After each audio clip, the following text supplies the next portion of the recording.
Hi hello வணக்கம். இன்றைக்கி இந்த வீடியோவில் என்ன பார்க்க போகிறோம் அப்படின்னா ரீசனிங் அபிலிட்டியில் கோடிங் டீகோடிங்கோட கண்டினியூஷன் வீடியோ தான் அது. ஆல்ரெடி லாஸ்ட் 2 வீடியோஸில் ஐ திங்க் 3 வீடியோஸில் சில டைப் ஆஃப் கொஷின்ஸ்லாம் பார்த்துருக்கோம். இந்த வீடியோஸ்லையும் இன்னும் கோடிங் டீகோடிங்கில் என்னென்ன டைப் ஆஃப் கொஷின்ஸ் இருக்குதுன்னு பார்க்கலாம். ஸோ ஃபஸ்ட்டு டைப் வந்து சிம்பிள் கோடிங். கான் அப்படின்னு கொடுத்துருக்காங்க. அது வந்து இங்கே அதுக்குண்டான ரெலவெண்ட் கோடு கொடுத்துருக்காங்க. அண்ட் மெடல் அப்படின்னு சொல்லிட்டு அதுக்குண்டான ரெலவெண்ட் கோடு கொடுத்துருக்காங்க. What is the code for cold அப்படின்னு கேட்குறாங்க. ஸோ இதில் வந்து பார்த்தீங்கன்னா GOLD இந்த 4 லெட்டருமே இங்கே 2 வேர்ட்லேயே இருக்குது. கான்லேயும் இருக்குது, மெடல்லையும் இருக்குது. அப்போ GOLD. ஸோ அப்போது அது ஒரு விஷயம். அண்ட் செகண்ட் டைம் அந்தந்த லெட்டருக்கு கரஸ்பாண்டிங் கோடிங் அதுதான் இருக்கா அப்படின்னு செக் பண்ணணும். இப்போ இருக்குன்னு வச்சுக்கோங்களேன். இங்கேயும் இருக்குது, இங்கேயும் இருக்குது. ஸோ ஈயோட கோடு வந்து ஆஷு, இங்கேயும் ஈயோட கோடு வந்து ஆஷு. ஸோ அப்போது அந்தந்த லெட்டர் அந்தந்த கோடிங்கை கரஸ்பாண்டிங் கோடிங்கை ஆக்குபை பண்ணியிருக்கு அப்படின்றது தெரிஞ்சிருக்கு. சரிங்களா? ஸோ அப்போது ஜிக்கு வந்து பார்த்திங்கன்னா 5, ஓக்கு வந்து பர்சன்டேஜு, எல்லுக்கு வந்து பார்த்திங்கன்னா அட் சிம்பிள், அண்ட் டிக்கு வந்து பார்த்திங்கன்னா 3. ஸோ இதான் வந்து கோல்டோட கோடிங். சரி, next type number 7. So type number 7ல் என்ன சொல்லியிருக்காங்க அப்படின்னா substitution and word replacement. If green is called red, red is called blue, blue is called white, white is called yellow, yellow is called violet, what is the colour of grass அப்படின்னு கேட்குறாங்க. சரி, இப்போ இந்த மாதிரி வந்து ஒரு கண்டினியூஸாக ஒரு செயின் ஆஃப் சென்டென்ஸ் கொடுத்துட்டாங்க. ஸோ அந்த செயின் ஆஃப் சென்டென்ஸ்லேருந்து நமக்கு ஒரு கொஷின் கேட்குறாங்க. What is the colour of grass அப்படின்னு கேட்குறாங்க. So normally the colour of grass வந்து பார்த்தீங்கன்னா இட் வில் பி க்ரீன். சரியா? ஸோ அப்போது இங்கே இந்த சென்டென்ஸை நம்ம படிக்கும்போது if green is called red, so green என்னன்னு சொல்கிறாங்க? Green is that is called red. அப்போது கலர் ஆஃப் கிராஸ் வந்து green, that green is called red. அப்போது ஆன்சர் என்ன? இதுக்கு ரெட் வந்து இதோட ஆன்சர். சரி, அதே மாதிரி இதில் டைப்பில் இன்னொரு கொஷின் வந்து கேட்டிருக்காங்க பாருங்கள். If blue means green, green means white, white means yellow, yellow means black, black means red, red means brown, and what is the color of milk அப்படின்னு கேட்குறாங்க. ஸோ கலர் ஆஃப் மில்க் வந்து பார்த்தீங்கன்னா white.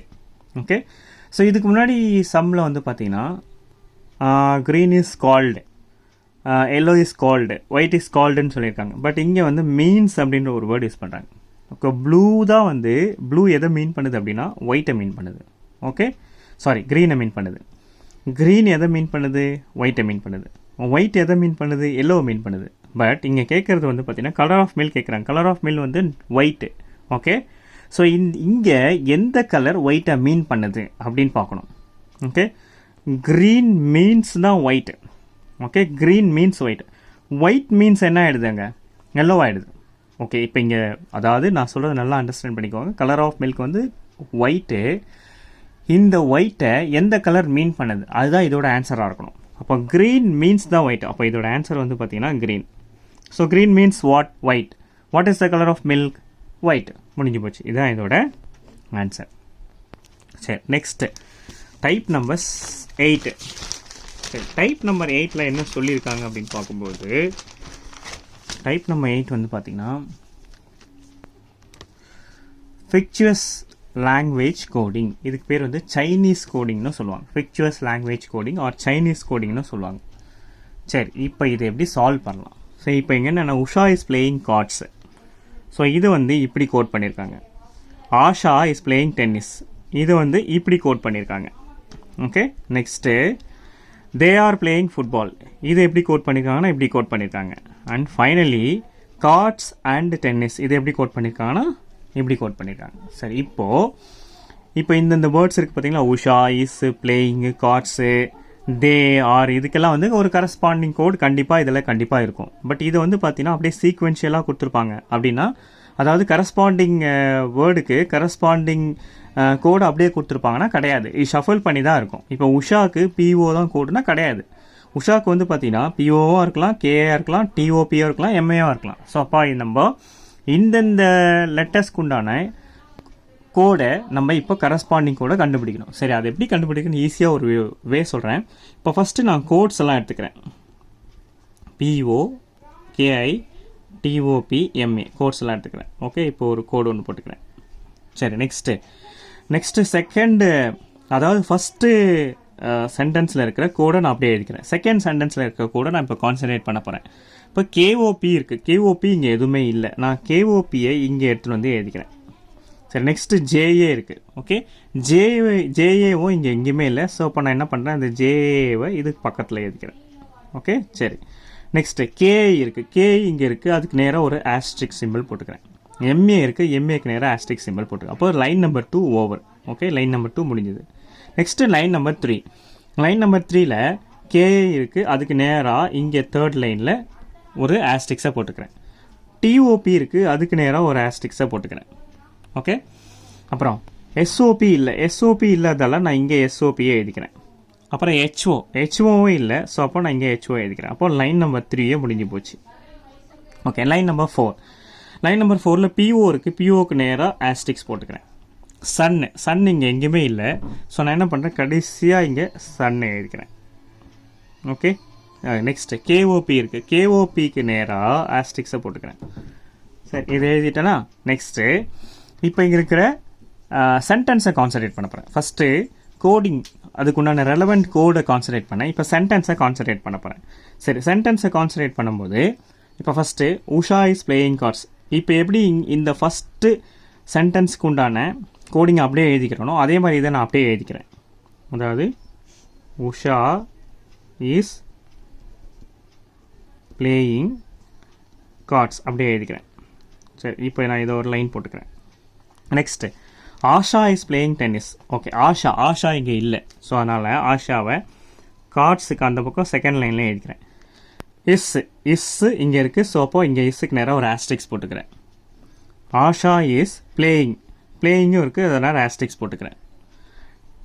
Tennis இல்லை, so நான் என்ன பண்ணுறேன், ஆஷாக்கு பக்கத்தில் tennis எழுதிக்கிறேன். Okay, line number 2 is over. Next line number 3. Line number 3ல் என்ன இருக்குது, they are playing football. Okay, they இங்கே எங்கேயுமே கிடையாது. ஓகே, ஸோ நான் அப்போது தேவை நான் இங்கே எழுதிக்கிறேன். ஆர் எங்கேயும் கிடையாது, ஸோ தேவ் வந்து ஆர் வந்து தேக்கு பக்கத்தில் இருக்கிறேன். பிளேயிங் இருக்குது, பிளேயிங்க்கு நேராக தேர்ட் லைனை ஆஸ்ட்ரிக்ஸ் போட்டுக்கிறேன். ஃபுட்பாலும் இல்லை, ஸோ நான் என்ன பண்ணுறேன், ஃபுட்பாலை நான் இங்கே எழுதிக்கிறேன். Okay, line number 3 is over. Line number 4. So line number 4ல் கார்ட்ஸ் இருக்கா, கார்ட்ஸ் எங்கே இருக்குது, இதோ இங்கே இருக்குது. அப்போ லைன் நம்பர் 4ல் கார்ட்ஸுக்கு நேராக ஆஸ்ட்ரிக்ஸ் போட்டுக்கிறேன். அண்டு இருக்கா, ஓகே, இங்கே அண்டு வந்து எங்கே இருக்கா, அண்டு இல்லை, அண்டை நான் வந்து லாஸ்ட்டாக இங்கே எழுதிக்கிறேன். ஓகே, லாஸ்ட்டாக எழுதிக்கிறேன் அண்டை. அப்புறம் டென்னிஸ் இருக்கா, ஸோ டென்னிஸ் எங்கே இருக்குது, இங்கே டென்னிஸ் இதுக்கு நேராக ஆஸ்ட்ரிக்ஸ் போட்டுக்கிறேன். ஸோ இப்போ வந்து நான் என்ன பண்ணுறேன், கரஸ்பாண்டிங் அந்த கோடையும் ஓகே அந்த சென்டென்ஸையும் எழுதி இது மாதிரி அந்தந்த லைனில் அந்தந்த வேர்டு வரும்பொழுது அது கீழே வந்து ஒரு ஆஸ்ட்ரிக்ஸ் மாதிரி போட்டுக்கிறேன். சரி, இப்போ வந்து ஈஸியாக ஃபைண்ட் அவுட் பண்ணலாம். சரி, ஃபஸ்ட்டு எடுத்துக்கிறேன், பிஓ எடுத்துக்கிறேன்னு வச்சுக்கோங்களேன். பிஓ இங்கே இருக்குது, அண்ட் லாஸ்ட்டு லைனில் வந்து பார்த்தீங்கன்னா, ஸோ இங்கே ஒரு நான் லைன் போட்டுக்கிறேன். லாஸ்ட்டு லைனில் ஆஸ்ட்ரிக்ஸ் இருக்குது, அதே மாதிரி இங்கே எது மேட்ச் ஆகுதுன்னு பாருங்களேன். ஓகே, ஸோ கார்ட்ஸ் இங்கே இருக்குது, லாஸ்ட்டு லைனில் ஆஸ்ட்ரிக்ஸ் இருக்குது. ஸோ அப்போ இதுவும் சேமாக மேட்ச் ஆகுது. அப்போது பிஓவோட கரஸ்பாண்டிங் கோடு என்னவாக இருக்கணும் அப்படின்னா டெஃபினட்டாக கார்ட்ஸாக இருக்கணும். சரி, நெக்ஸ்ட்டு கேஐ எடுத்துக்கிறேன். கேஐ வந்து பார்த்தீங்கன்னா கேஐ ஃபஸ்ட்டு சென்டென்ஸில் இருக்குது, செகண்ட் சென்டென்ஸில் ஆஸ்ட்ரிக்ஸ், செகண்ட் லைனில் ஃபஸ்ட்டு லைனில் கே இருக்குது, செகண்ட் லைனில் ஆஸ்ட்ரிக்ஸ் அண்ட் தேர்ட் லைனில் ஆஸ்ட்ரிக்ஸ். அதே மாதிரி இங்கே ஏதாவது மேட்ச் ஆகுதான்னு பாருங்கள். எஸ், பிளேயிங் இருக்குது, செகண்ட் ஆஸ்ட்ரிக்ஸ், தேர்ட் ஆஸ்ட்ரிக்ஸ். அப்போது கேஐயோட கோடு வந்து playing. Next MA. Okay, MA எடுத்துக்கிறேன். எம்ஏ வந்து இங்கே இருக்குது, செகண்ட் லைனில் வந்து ஆஸ்ட்ரிக்ஸ் இருக்குது. ஸோ அதே மாதிரி எங்கே இருக்குது பாருங்கள், இஸ்ஸு இருக்குது, செகண்ட் லைனில் ஆஸ்ட்ரிக்ஸ் இருக்குது. அப்போ எம்ஏவோட கோடிங் வந்து இஸ்ஸு. ஸோ ஃபஸ்ட்டு லைன் எடுத்துக்கோங்களேன். ஃபஸ்ட் லைனில் என்ன இருக்குது, உஷா இஸ் பிளேயிங் வந்துருச்சு, இஸ் வந்துருச்சு, கார்ட்ஸ் வந்துருச்சு. அப்போ உஷா பாக்கி இருக்குது. அதே மாதிரி இங்கே கோடிங்கில் என்ன பாக்கி இருக்குது அப்படின்னா டிஓபி பாக்கி இருக்குது. அப்போ அந்த டிஓபினா என்ன, Usha. Okay, so line number 1 is over. So line number 2 போங்களேன். ஸோ லைன் நம்பர் 2 போகும்போது ஆஷா இஸ் பிளேயிங் டென்னிஸ். பிளேயிங்க்கு இதில் வந்து லைன் நம்பர் 2ல் பிளேயிங்க்கு ஆல்ரெடி லைன் நம்பர் 1ல் கோடு கண்டுபிடிச்சாச்சு. இஸ்ஸுக்கும் கண்டுபிடிச்சாச்சு. டென்னிஸ்க்கு என்ன ஆஷாக்கு என்னன்னு கண்டுபிடிக்கலாம். சரி, டென்னிஸ்க்கு என்ன ஆஷாக்கு என்ன? ஸோ டென்னிஸ் வந்து எங்கே இருக்குது? இங்கே இருக்கா? ஸோ ஃபஸ்ட்டு அதாவது செகண்ட் லைன்லேயும் டென்னிஸில் இருக்குது. அப்புறம் அதுக்கு நேராக ஃபோர்த் லைனில் ஆஸ்டெக்ஸ் இருக்குது. ஸோ இங்கே அதே மாதிரி எதனா ஒரு வருதா பாருங்கள். செகண்ட் லைனில் கேஓபி இருக்குது, ஃபோர்த் லைனில் ஆஸ்டெக்ஸ் இருக்குது. அப்போ இதுவும் அதுவும் என்ன கம்ப்ளீட்டாக மேட்ச் ஆகுது. ஓகே, அப்போது டென்னிஸோட கோடு என்ன? கேஓபி வந்து டென்னிஸோட கோடு. கேஓபி வந்து டென்னிஸோட கோடு. அப்போ ஆஷா, ஸோ மீதி வந்து ஆஷா வந்து பாக்கி இருக்குது. சரியா? அப்போது கேஓபி டென்னிஸோட கோடாக இருந்தால் ஆஷாவோட கோடு இங்கே என்ன பாக்கி இருக்குது? ஜேஏ இருக்குது. அப்போ கண்டிப்பாக J A is equal to Asha. So second லைனில் இருக்கிறது முடிஞ்சு போச்சா? ஸோ தேர்ட் லைனுக்கு வரும். They are playing football. பிளேயிங்க்கு ஆல்ரெடி கோடு கண்டுபிடிச்சாச்சு. தே ஆர் ஃபுட்பால், இந்த மூணுத்துக்கும் கோடு கண்டுபிடிக்கணும். சரியா? ஸோ தே ஆர் இருக்குது இங்கே. அதே மாதிரி எஸ்ஓபி ஹெச்ஓ. ஸோ இதுக்கு கீழே எதுவுமே கிடையாது. அதே மாதிரி இதுக்கு கீழே எதுவுமே கிடையாது. ஓகே, அப்போ இது வந்து பார்த்தீங்கன்னா கோடிங்க்கு உண்டான கம்ப்ளீட் லைனு. இது வந்து அந்த சென்டென்ஸ்க்கு உண்டான கம்ப்ளீட்டு. ஓகே, அந்த கம்ப்ளீட் ஃபார்மேட்டு. சரி, இப்போ பாருங்கள், எஸ்ஓபி ஹெச்ஓ இருக்குது, இதுக்கு கீழே எதுவும் இல்லை. அதே மாதிரி தே இருக்குது, ஆர் இருக்குது, அது கீழே எதுவும் இல்லை. ஸோ இங்கே தேயோட கோடு வந்து எஸ்ஓபி தான் சொல்ல முடியாது. அதே மாதிரி ஹெச்ஓன்னு தான் சொல்ல முடியாது. தேயோட கோடு எய்தர் எஸ்ஓபி ஆர் ஹெச்ஓ. அதே மாதிரி ஆரோட கோடு எய்தர் எஸ்ஓபி ஆர் ஹெச்ஓவாக இருக்கணும். பிகாஸ் எக்ஸாக்டாக தெரியாது. ஸோ இந்த ரெண்டுத்துக்கும் எது வேணாலும் கோடாக இருக்கலாம். சரி, ஃபுட்பால் இருக்குது. சரிங்களா? அதே மாதிரி ஃபுட்பால் இருக்குது. ஃபுட்பாலுக்கு கீழே என்ன இருக்குது? ஃபுட்பாலுக்கு கீழே எதுவும் கிடையாது. சரி, இங்கே அதே மாதிரி ஃபுட்பாலுக்கு கீழே எதுவும் இல்லை. ஸோ அப்போது இங்கே பாருங்கள், தேர்ட் லைனில் பிளேயிங் ஆல்ரெடி வந்து கோடு கண்டுபிடிச்சாச்சு. ஆர் இருக்கா? ஸோ ஆர் எங்கே இருக்குது? இங்கே ஆருக்கு கீழே இது எஸ்ஓபியாக இருக்கலாம், ஹெச்ஓஆர் இருக்கலாம்னு பண்ணியாச்சு. தேக்கு கீழே எஸ்ஓபி ஆர் ஹெச்ஓ இருக்கலாம்னு சொல்ல பண்ணியாச்சு. ஃபுட்பால். ஓகே, ஸோ ஃபுட்பாலோட கோடு வந்து பார்த்தீங்கன்னா இங்கே எக்ஸாக்டாக தெரியறதுக்கு சான்ஸ் இல்லை.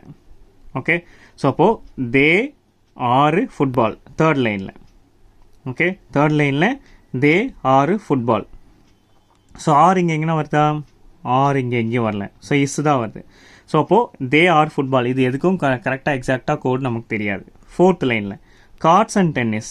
ஓகே, கார்ட்ஸ் அண்ட் டென்னிஸ் வந்து பார்க்கும்போது இப்போ கார்ட்ஸ் வந்து பார்த்தீங்கன்னா கார்ட்ஸுக்கு நேராக இங்கே இது இருக்குது. ஸோ கார்ட்ஸு ஃபஸ்ட் லைனில் இருக்குது, லாஸ்ட் லைனில் ஹேஷ்டிக்ஸ் இருக்குது.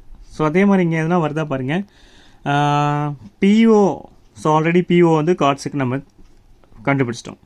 அதே மாதிரி டென்னிஸ்க்கும் நம்ம கண்டுபிடிச்சிட்டோம். இன்னும் என்ன இருக்குது? அண்டு இருக்குது. அண்டு ஒரே ஒரு லெட்டர் தான் பாக்கி இருக்குது. ஸோ இப்போ இங்கே கார்ட்ஸ் வந்து பார்த்தீங்கன்னா பிஓன்னு கண்டுபிடிச்சாச்சு. டென்னிஸ் வந்து கேஓபின்னு கண்டுபிடிச்சாச்சு. அப்போ அண்டு இருக்குது, இங்கே சன் இருக்குது. அப்போ அண்டோட கோடு என்னவாக இருக்கணும்? சன் வந்து அண்டோட கோடு. ஸோ இப்படி தான் வந்து இந்த சைனீஸ் கோடிங்கை ஈஸியாக கண்டுபிடிக்கிறது மட்டும் இல்லாமல் அக்யூரேட்டாக கண்டுபிடிக்கலாம். ஸோ அக்யூரேட்டாக அதுக்குண்டான கோடு நம்ம கண்டுபிடிச்சிடலாம். பட் நல்லா ப்ராக்டிஸ் பண்ணிங்கன்னா ஈஸியாக வந்து இதில் வந்து ஆக்சுவலி இந்த மாதிரி டைப் ஆஃப் கொஷின்ஸ் வந்து பேங்கிங் எக்ஸாமில் 5 மார்க் கொஷின் கேட்குறாங்க. ஸோ 5 மார்க்கை ஈஸியாக எடுக்கலாம், அக்யூரேட்டாக எடுக்கலாம். எந்த நெகட்டிவ் மார்க்கும் இல்லாமல் அக்யூரேட்டாக எடுக்கலாம். ஸோ இந்த மெத்தடை ஃபாலோ பண்ணுங்கள். இந்த மெத்தடை பாருங்கள். ஏதாவது டவுட்ஸ் இருந்தால் எனக்கு கமெண்ட் பண்ணுங்கள். நான் வந்து கமெண்ட் செக்ஷனில் இன்னொரு வீடியோ போடணுன்னாலும் சொல்கிறேன். பட் இதுலேயே நல்லா கிளியர் அண்டர்ஸ்டாண்டிங் இருக்குன்னா உங்களோட பாசிட்டிவ் கமெண்ட் என்னவோ அதை சொல்லுங்கள். ஸோ தேங்க்யூ ஃபார் வாட்சிங் மை வீடியோ. தேங்க்யூ. பை.